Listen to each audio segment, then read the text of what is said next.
Schumacher was unforgettable. Yeah. I beat him in the buggies. He wasn't super happy about that. Yeah. And then when I lined up with Vettel, he beats me, and at the end, Schumacher's like, so, what happened? Yeah.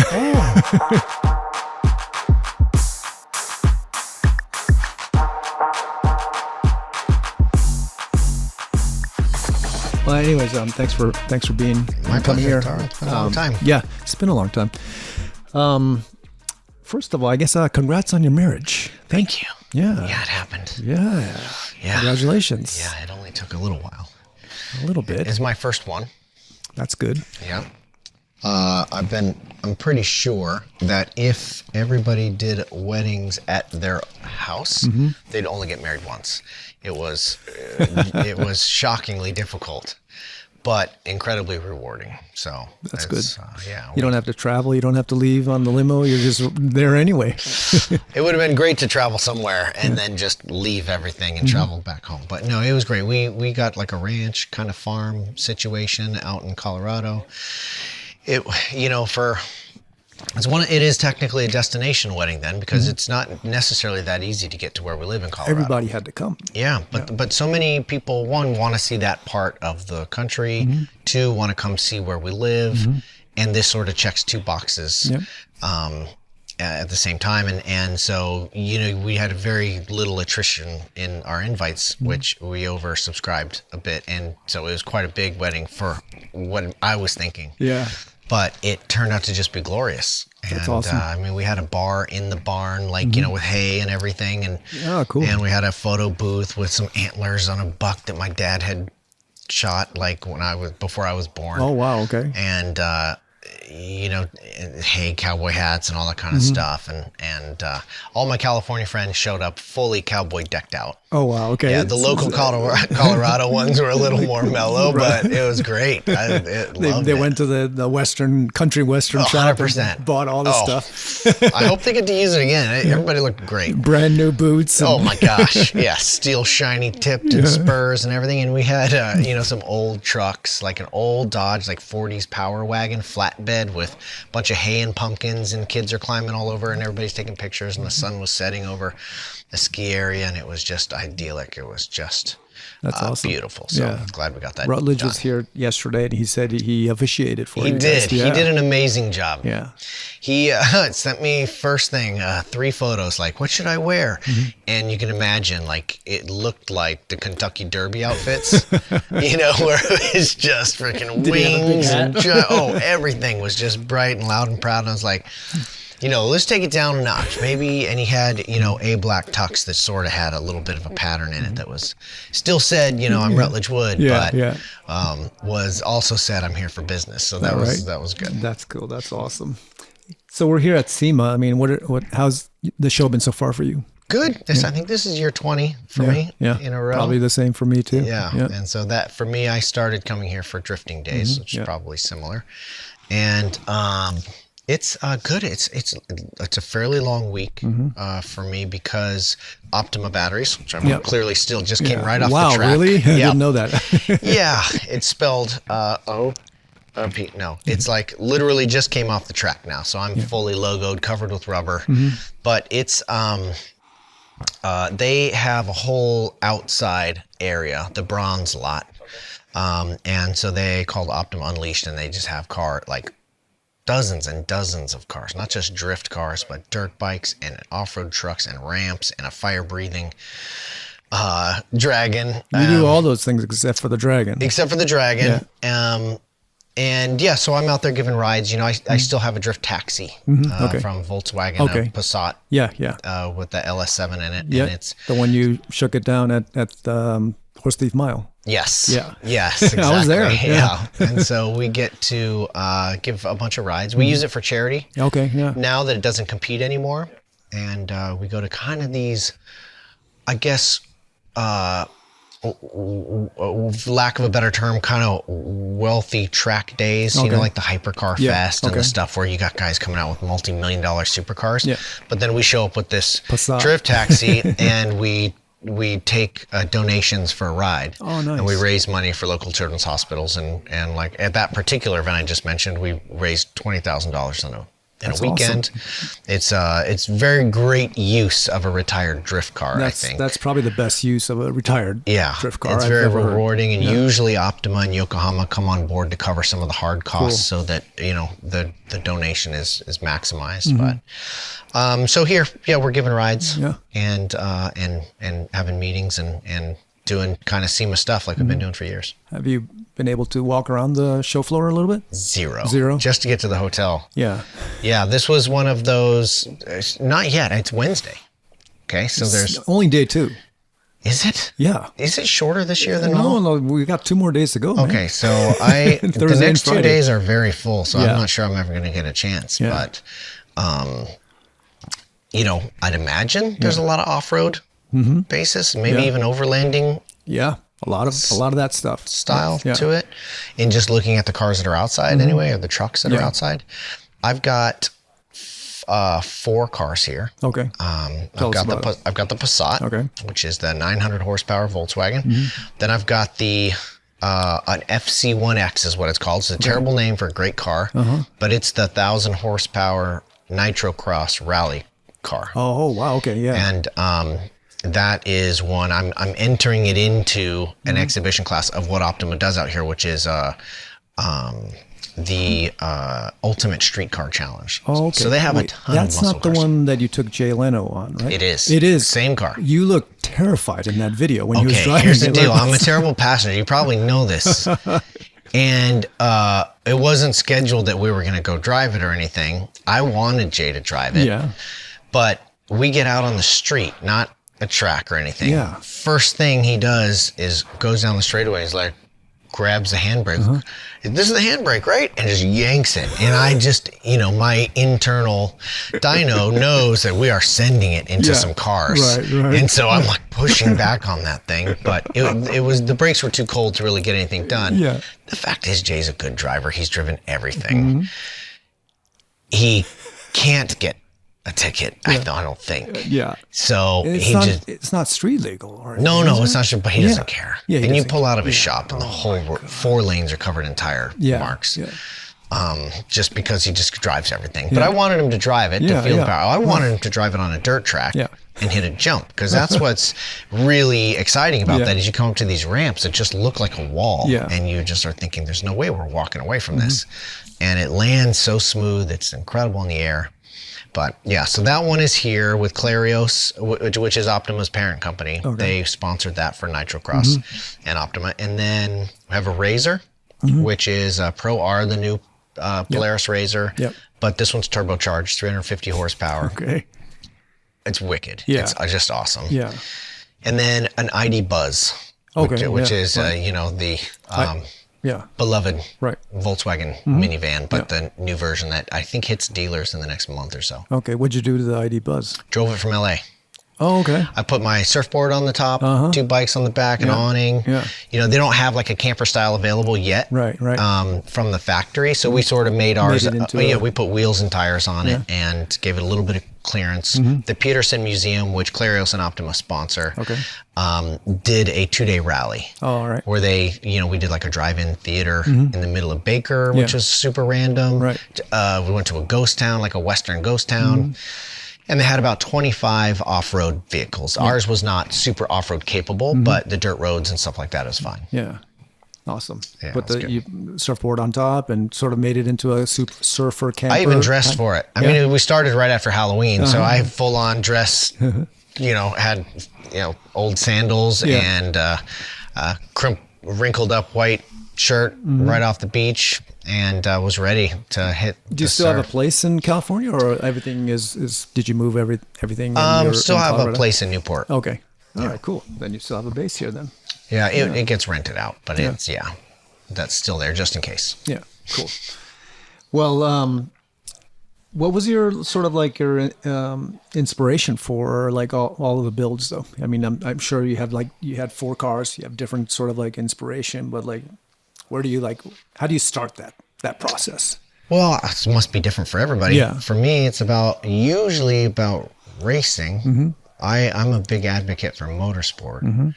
I love aftermarket and expression and customization. But the core of it for me has to do with competition.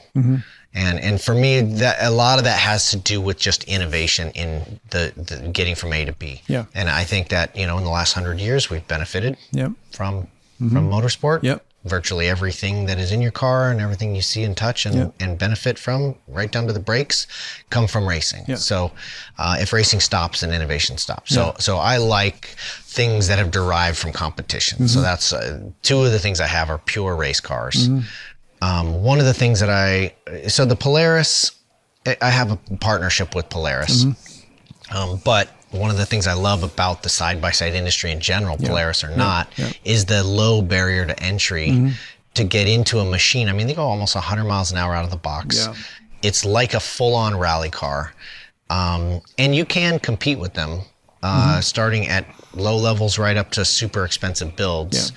But you can start at a low level that is not that expensive in the racing world. Feel, experience all the competition and get the hook in. That's the thing, is get the hook in for off-roaders. Are you competing in Polarises as well? I have. Yeah. I've done some short course races. I did the NOR 1000 in Polaris one time. But no, that's not my main deal. Right. Got a farm, so I need Yeah. stuff like that.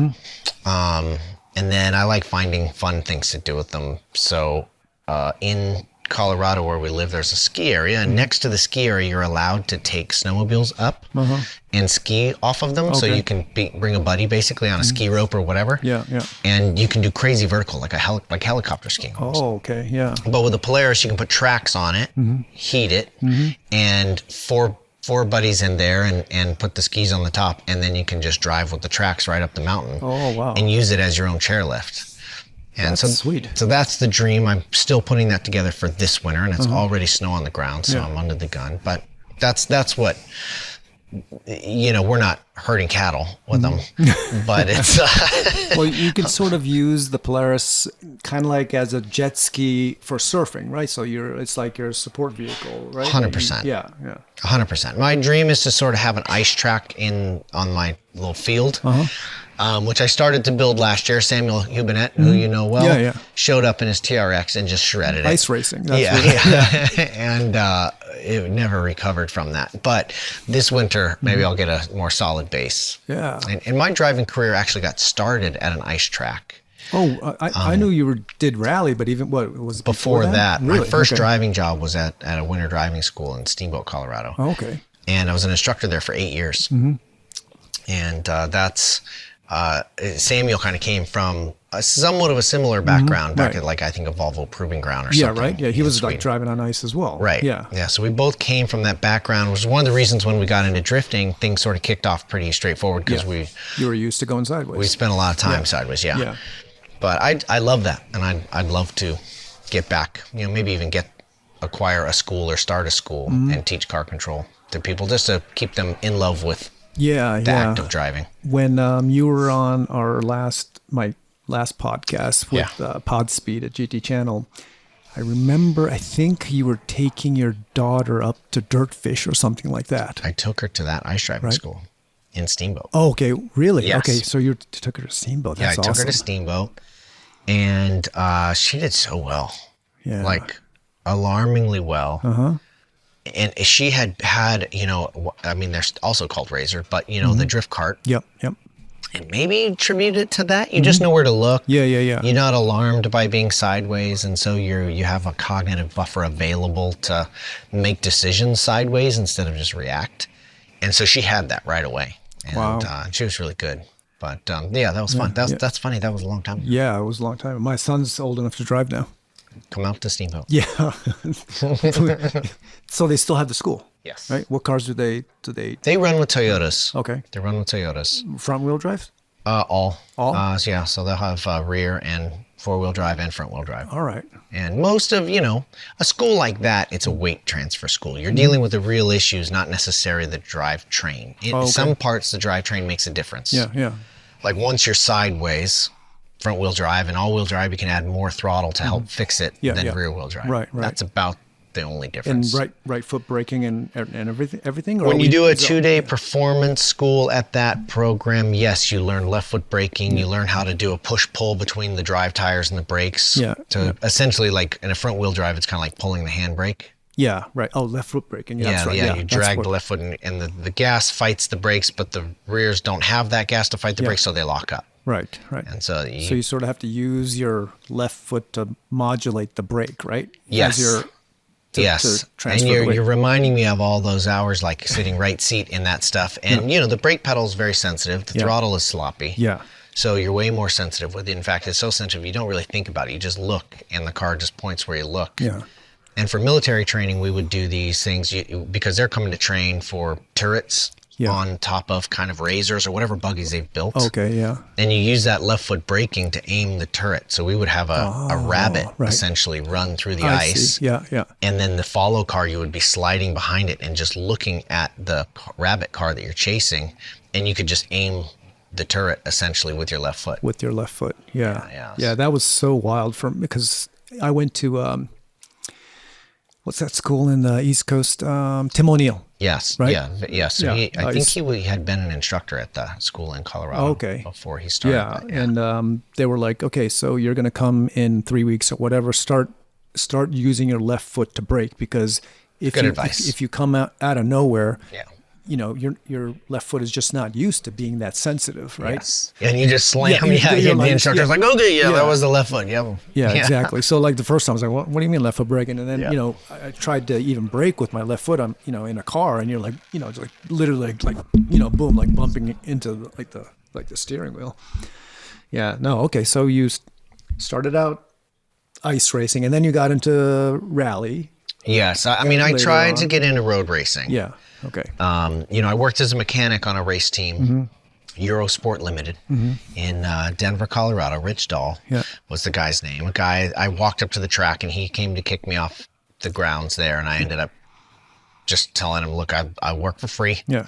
And so he put me to work. He used to say, do it fast enough so I have time to do it over again, because I was a pretty bad mechanic. But it was spec Ford racers and Formula Mazdas. That's what he did, a ride and drive stuff for customers. And I worked for 8 months as a mechanic in return for some seat time. Got a license. Right. But road racing is expensive, even at the grassroots level. You're getting back into road racing a little bit, I am. You? Yeah. Well, for kind of the first time. Yeah. But I tried it for a bit, and I did a championship in the spec Ford racers on a scholarship kind of program. Yeah. And it was great. But I got some advice from this guy, Kevin Schrantz, who was racing a Formula Mazda at the time, and he was racing like in World Challenge. Yeah. And he was like, rally racing is kind of the path less traveled. You could probably do that for less money. And so I got into rally racing. Yeah. And it ended up working. I got sponsored by a dealership, and it worked out. Yeah, nice. And then you came to LA, and the rest is history, sort of. Yeah, well, I was working with Samuel on a BMW program, and he just skipped work one day, said he was going to go do this D1 event. Rented a car, They right? rented a 350Z from Hertz or something. Yeah. And 3 guys split it, and I think Samuel qualified. Yeah, he did. Pretty well. In that, I remember.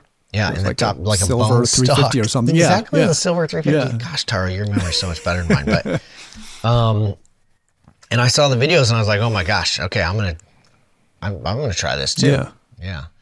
And he had already done his Dodge deal and was in that Viper before I got in there in the 240. Right. I drove, what was it, Jasper Supra? Yeah. Laguna Seca. Ken Gucci showed up as like an 8-year-old and beat everybody. Yeah, exactly. Steering wheel was like up here. Yeah, for $10,000. That's still probably the biggest prize in drifting in the U.S. Probably. It was winner takes all, $10,000. Was the Red Bull one less than that? I don't know. Yeah. I don't. I mean, there might be some that are about, maybe, I don't know. Yeah. But that was a lot. And for Ken, it was amazing, Yeah, right? yeah. Because he didn't have a driver's license or something.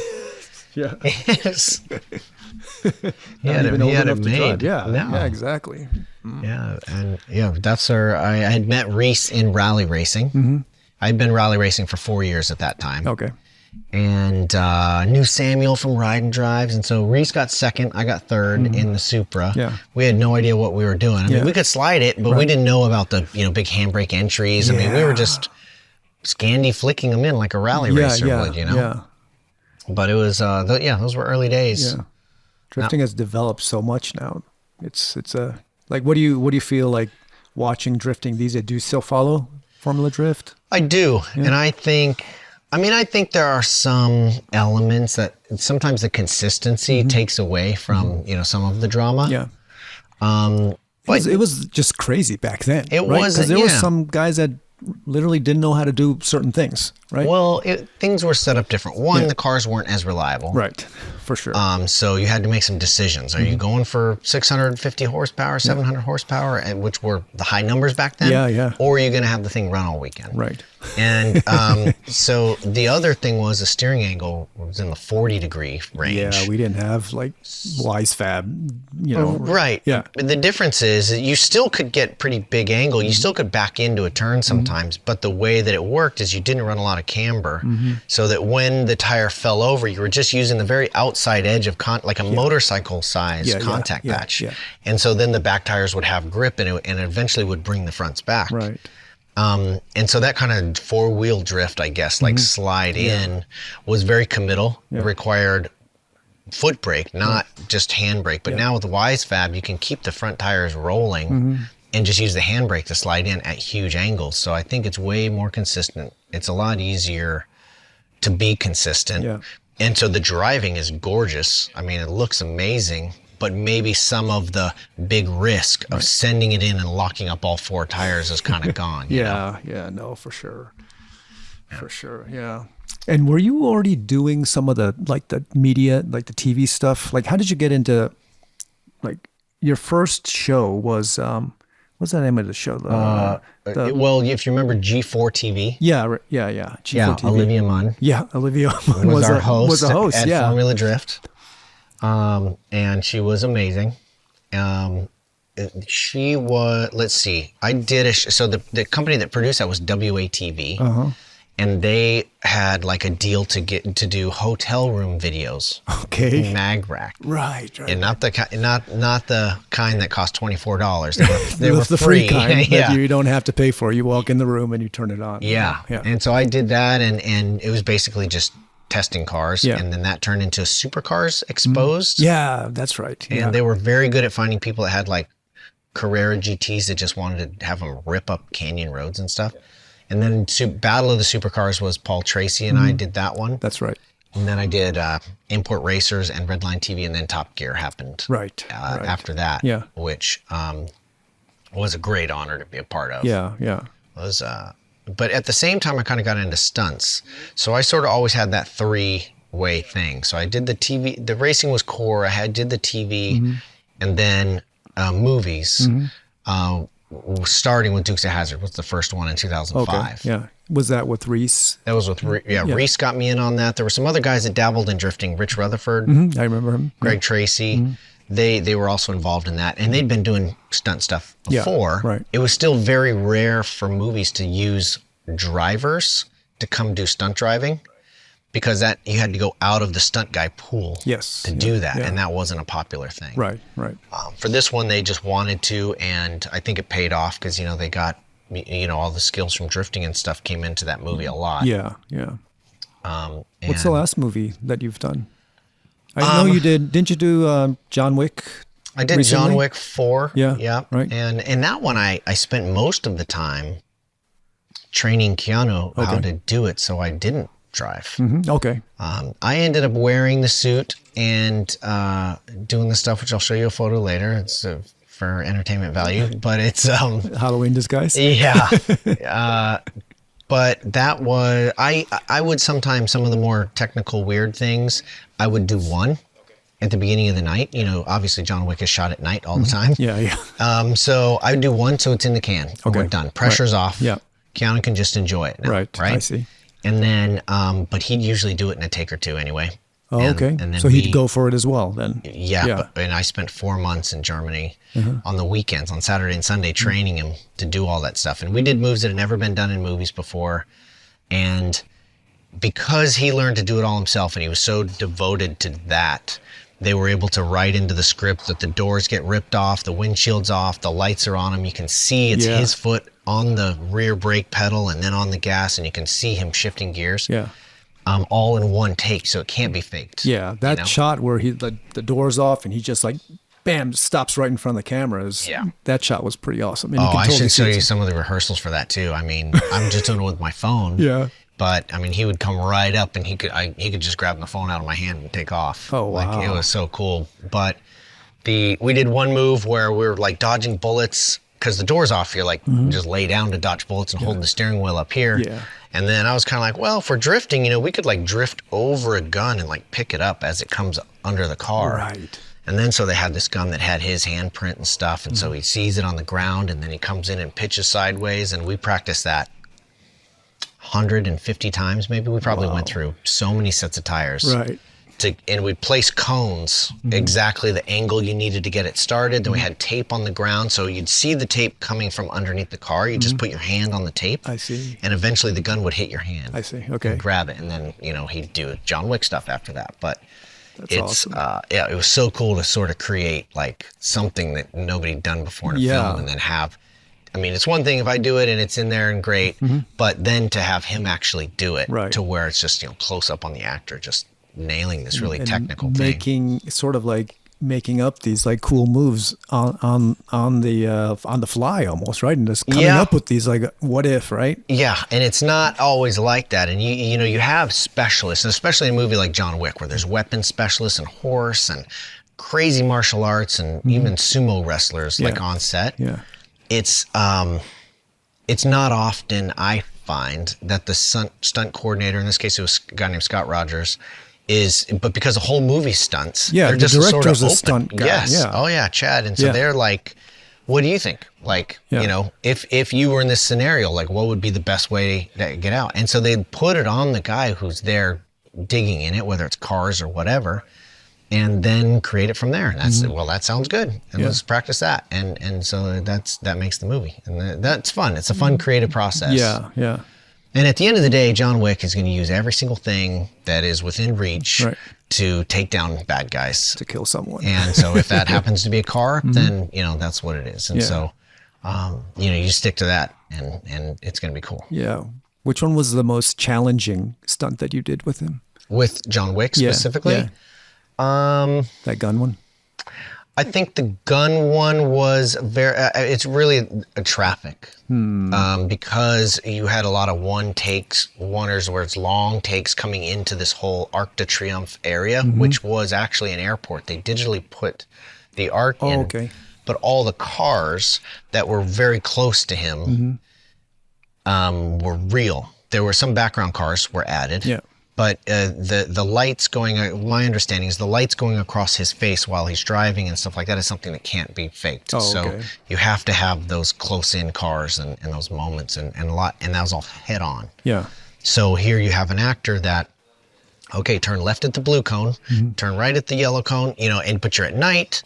And, if he makes a wrong move, it's not his fault that crashed and he gets injured. It's, going to be mine or somebody else. Yeah. So it's like, that kind of stuff, you just have to really prepare for it. And they wanted to shoot it with drones, which the drone was less consistent than he was. So we'd have to warm up the drone, practice and practice and practice with the drone. So every single take was a little different. And that meant you did a lot of takes, which is a lot of risk for having the actor doing it. Yeah. But so I think that element, technically, yes, that gun was very difficult. He did it first take. Really?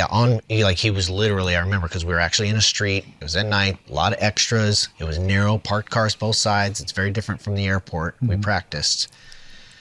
And he's just like, I think yours look good, I think we should just keep yours. And I was like, let's give it a shot, and he gets in and first take is perfect. Wow. Yeah, and so that was really cool. But. Awesome. And did you help set up the car too? Do you do that while you're there?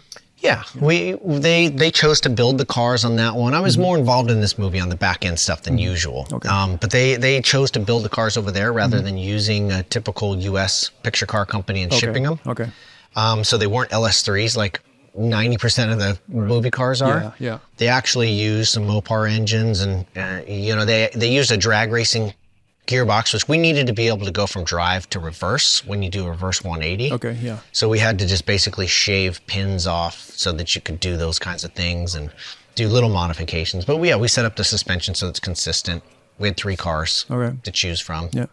And now he looks like he has the racing bug. He was racing Toyota GR Cup or something like that. Yeah, awesome. Yeah, promoting, his Berserker, I think it was what it is. Yeah, exactly. Yeah. And I'd taken him. Actually, he flew in my little plane out. Okay. We went from Santa Monica out to Chuckwalla and did a track day in like a Porsche Cup car. Okay. After the movie. Yeah, yeah. Which I mean, people think that all actors are jets only and this and that, and he just rode his motorcycle to the airport, clambered in my little tractor with wings, and totally fine. And we had a great day out on the track. And so I'm stoked. The first time I met him was actually at the Toyota Celebrity Race. Oh, in really? Long Okay. Beach. Oh, all right. Yeah. That was a while ago. That was a long time ago. Yeah, yeah. And so that's cool to see him do that stuff. I'm sure he's loving it. Yeah. Well, you've done, I mean, not just like movie, celebrities, but you've done a lot of racing with a lot of big names, right? And especially when you were doing like the Race of Champions and things like that, you got to hang out with like Michael Schumacher and like some legends out there. Which one's like the most like unforgettable race? Well, certainly Schumacher was unforgettable. Yeah. I beat him in the buggies. He wasn't super happy about that. Yeah. And then when I lined up, I think it was U.S. versus Germany at the time, I lined up with Vettel. And an important part, I think it was in Hamburg. It was very cold. So warming the tires coming out to the track was like one of the most important parts. And so you're warming the tires, you're back and forth, slamming on the brakes, smoking tires, slamming on the brakes. Get to the line. Vettel pointed at his front tires like he had a suspension problem. Okay. Went back and traded his car out. Left me iced on the starting line. What do you think he was saying? I just sat there and I knew it. Yeah. And I was like, I can't just leave. And, because the thing is, everybody's like, oh, it's for fun. It's amazing. We all come together. Oh, whatever, whoever wins, doesn't matter. Yeah. No way. It is bloodthirsty. Right. And so, I'm iced. Sure enough, I can't turn for at least 6 corners. Yeah. And he beats me. And at the end, Schumacher's like, so what happened? Yeah. Oh, the rally guy. And Vettel's over there. Yeah. Where were you? I was like, But it was satisfying. I did it 3 years in a row. It was satisfying to come in as kind of the drifter. At that time, I was still full-time drift with Rockstar. Right. And I beat Jensen Button and Schumacher in the first year. Yeah. And that was cool. Yeah. And now I know Jensen, so that's, he probably blocked that out, but I did not. Selective memory, right? Yeah. And some of my driving heroes, Loeb. And then Sebastian Loeb, we raced against each other in Extreme E years later. Yeah. And so it's kind of cool. I mean, he'd won the championship 9 times since the first time I saw him to the last time. Yeah. And it's just...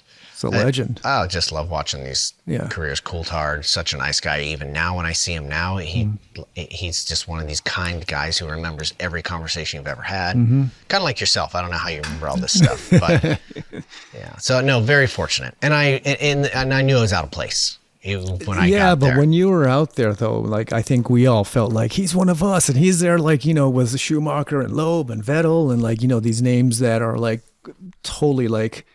They're not like your everyday names, right? And like, I feel like, we sort of came out from the same type of like gritty, scene, right? And then when you were out there, like actually doing something, it was like, it was really, really great to see that though. Yeah, it was cool. And I was really proud that I felt like I had a shot at, taking some people down there because of that, because, there's a lot of people, and drifting was a special thing. Because I was just talking actually to Nate and Chris Forsberg about this. Yep. A lot of people come out of drifting and they can adapt into other motorsports, almost like a rally driver. Yeah. It's a little less broad maybe than a rally driver would be, but you can get into a road race car. And Chris and Nate, I know, are doing some road racing. And they find that they're able to push the limits because the cars like to be a little loose. where a lot of people don't know what's on the other side of that wall. Right. You know, once the car starts sliding. Yeah. But you get so comfortable that that's your home. Yeah. You have no problem finding exactly, okay, now the tire's starting to slip off its grip curve, so I'll just bring it just a little bit back from that. And now you're fast as hell. So it's like, I love seeing people come out of drifting and surprise. Yeah. You know, Dai's road been racers. like doing great. He has, and he's done it I would say the academic way. Yeah. You know, where he's really been, you know, going to school on himself and the process and through persistence is doing it right. Yeah. Because at first I don't think he felt like it was coming to him very quickly. Yeah. Yeah. But he never stopped doing it, and he's also driving something that doesn't want to be sliding around. Yeah, yeah. Like this past year, I think he was in a Civic or something racing the one of the IMSA challenge series. He was telling me that he was still learning. Like he's 100%. Like 45, and I'm still learning how to like shave time off, and it's still a challenge. You know. Totally. Yeah. It's and we described this. You know, even when I was just talking to Forsberg, it was like. I think Samuel and Reese and I, when we came into FD, we sort of had an advantage because we had done a lot of road racing stuff. Mm-hmm. And so we had momentum and lines and braking technique that when you combined it with drifting worked out great. Yeah. Especially when you were doing D1 stuff, when they would literally just point a radar gun at you. Say the faster you come at this wall, the better your score. Yeah. And so we knew how to carry speed and brake late and things like that. But well, that's why you guys won a lot in the first, couple of years. It's like it was you guys, right? I think we sort of were a little more well-rounded than some, maybe, to adapt to new tracks. But now that road racing almost seems like methodical when you come from rally or something visceral like drifting. Yeah. You don't have a breaking point. In a drift car. Yeah. You don't have a mark on the track that you remember every time you pull a handbrake. Yeah. Everything is visceral based on the feeling of grip you have in your butt that minute and what the track is right then. And in road racing, to be successful, it may start off as a visceral brake mark, but you have to start, break down the track to 4 things to focus on. Remember exactly where to brake. Yeah, and if it's too early, you move it another 20, 30 feet. And then you really start working on your release rate of the brake. And I'm sure if you talk to Dai, that's what he's learning every time, is adapting the release rate of the brake. And the brake pedal is the hard one. And you don't think about that. Everything else starts to come together intuitively. But the counterintuitive stuff is getting off the brake and how you get off the brake, I think. Yeah. And so when I coach guys that are really good in cup cars or whatever, which I don't do that much of, but a few, generally it's a brake release. I see. Lesson I learned along the way with them, Right. But I like that. I like the technical side of motorsport from the driving standpoint and then the rewiring of the human condition. Yeah. What are your, are we allowed to talk about you doing the thing with Dempsey? Right? Yeah. So tell me about what you have planned for the rest of the year or your season this season. Well, Nitro Cross has been, a lot of their stuff has been pushed to the new year. Yeah. So the next race I have is a Porsche endurance race in Coda with Wright Racing, which is a team that I only know from doing the F1 movie, the Brad Pitt movie. We raced GT cars in Daytona for that film, and Wright Racing Motorsport brought the cars for that. Okay. Amazing outfit, tight connection obviously to Porsche, and then I got a call from Patrick Dempsey and Pat Long to join their team. They've been doing the Sprint Challenge and some other stuff, so it's gonna be super cool. We went and did a test day, and we had so much fun. Stuck Dempsey in my little plane. He wasn't as stoked about it, I think, as Keanu was, but it was still. They're just fun to hang out with, and I think they're in a place in their careers where having a good time is a big percentage of the why. Right. But because I'm 50 now, which is hard to believe. I know. Believe that, yeah. But it's hard for me to believe. Because I'm 50, my license is downgraded to a bronze. So it means I can join teams in road racing now, where I couldn't necessarily. It wouldn't be valuable to a team before. So I'm excited to do some road racing, and really it's my first technical professional road race. I've done 25 hours at Thunderhill and some endurance races, and been to Road America and Sebring and stuff, but never, and like always club level. Yeah. Or Time Attack. Remember John Kim back in the day? Yeah. There's just to give you a little name from the past. Yeah, exactly. Yeah, no, that'll be fun. Where is this? Coda? Coda, it's the end of November. We're in a GT4. Yep. Yokohama has, actually just in North America, they've done a deal with Porsche to be involved in all the cup racing there. The rest of the world's been, Michelin forever and ever. Right. So it's a really big deal for Yokohama. And since I'm on the Yokohama team, it's great to utilize that partnership also. Right.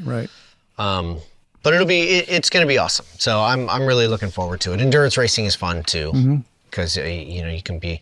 It doesn't have to be like a qualifying run from Formula Drift every time. It can just be consistent speed, and I like that. It's not.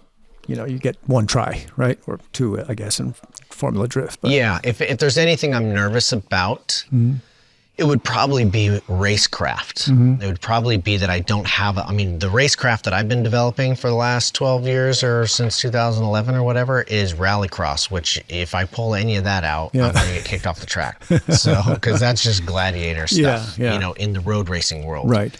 So, what do you think it would be the biggest difference, though? Like pushing cars around. Don't push the Just cars around because of rallycross. Yeah. Rallycross is fairly standard to get pushed around and push the other cars around. Yeah. It's got to keep it clean, right? Well, clean, but I remember from when I did some spec Ford racing back in the day.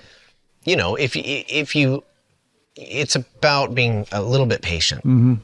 And, a lot of the racing I do is full on sprint because it's based on action sports and it's based on creating content and things.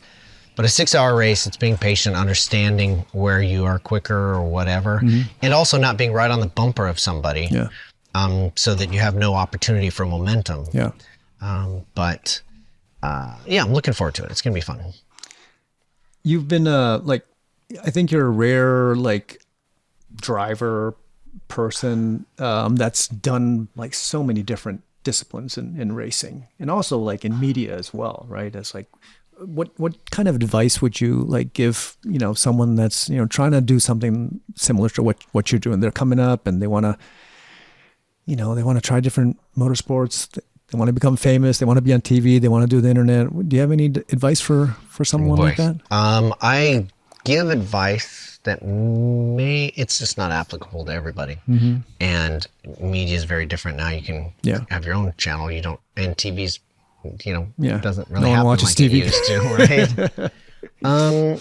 There are, so on the media side, it's very individual, but the advice that I usually give people, like I have today on several occasions, just walking around SEMA, is it's great that you want to drive and are passionate about that. If it's not something that you can jump into and get the experience physically with money, then I recommend getting a job close to the job you want. My pathway was not ideal for most, but working on a team as a mechanic, or if you're a photographer, if you like making videos or whatever, bring what value you have, even if you give it to them for free. Get close to the job that you want. So you start to understand the business and the reasons why. Right. One of the jobs that I had that most people haven't gone that route, and I don't recommend, but maybe I will, is I was a sales guy at Pikes Peak International Raceway when I lived in Denver. They had an office in Denver. All right. I guess I actually lived in Boulder, but so they selling track signage. Okay. So the signs on the track, because they had a couple IRL races, they had Busch races, they had AMA Superbikes. But when I first did my first road race, I was like, this is ridiculously expensive. I need to figure out why people spend money. Right. And so this was a great job to learn why sponsors pay money to be involved in motorsport. And the answer is it depends, right? It's like some people want hospitality. Some people want a driver to come sit with them at lunch and talk to them about how scary that was. Some people want a sticker on the side of the car and it to get on the screen and see eyeballs. So, but it's listening, of course, is the most important part of sales. So that's what you end up doing is learning how to raise money But then the mechanic job or being on the team, you learn the business of it, the relationships in there, how to talk to a team owner. Yeah, the economics of the whole business, like Yes. why someone is here, sitting here, or has a sign. It's a business. Yeah. If your family or family friend or somebody isn't giving you a bunch of money to cover the business side, then you are the business person first, and then you're going to be the driver second or third. Right. So that's the reality, and the not very glamorous reality. Yeah. But and you have to love helping companies. Yeah. You know, if you can't move the needle for them in that space and you don't have the tools, then go sell their sponsorship to another racer. Someone else, and take a commission off of that and then use that to go race. Yeah. But it has to actually work Yeah. to accomplish them. You need to get the person who is a marketing director a promotion. That's your job. And from drifting day one, that was my thing. Was I'm going to give them, okay, they don't have a marketing department, so I'm going to give them photos. I'm going to do press releases and do the things that make them look good to their boss. Yeah, yeah. I feel like you had a good grasp of that from the very, very beginning, like understanding what the brands were looking for. And you were so great at telling the story, you know, being a good ambassador, right? If you're For sure. right, you have to be an ambassador, whether you have it on your shirt or your hat or whatever. I feel like you kind of understood the whole, Or both. or both, or both. Yeah, and obviously, you know, you can drive any car, you know, any way, but I feel you really understood that from the very, very, very beginning, and that sort of like, you know, put you at a different level. Yeah, from very young time. I appreciate that. It's not always black and white. Like Rockstar, for example. I was with Rockstar Energy Drink for 18 years. Yeah. And from when I started with them, they had 6 employees. And They only had 6 when you started with them? Wow. Yeah. And then they ended selling for $5 billion. Yeah. You know, so in 18 years, it was a big growth. But I wasn't like a flat bill hat guy. I didn't ride dirt bikes. I was sort of an anomaly in their world. They didn't do racing, really, ever. Yeah. But the value was that racing has a closer relationship to big companies like car manufacturers and whatever. So I could be the go-between between we're going to give away a Volkswagen Golf in return for saying that on the can, doing a sweepstakes that goes in everywhere, and you look in the can to get your ticket or whatever. So they sell cans because of this relationship, Right.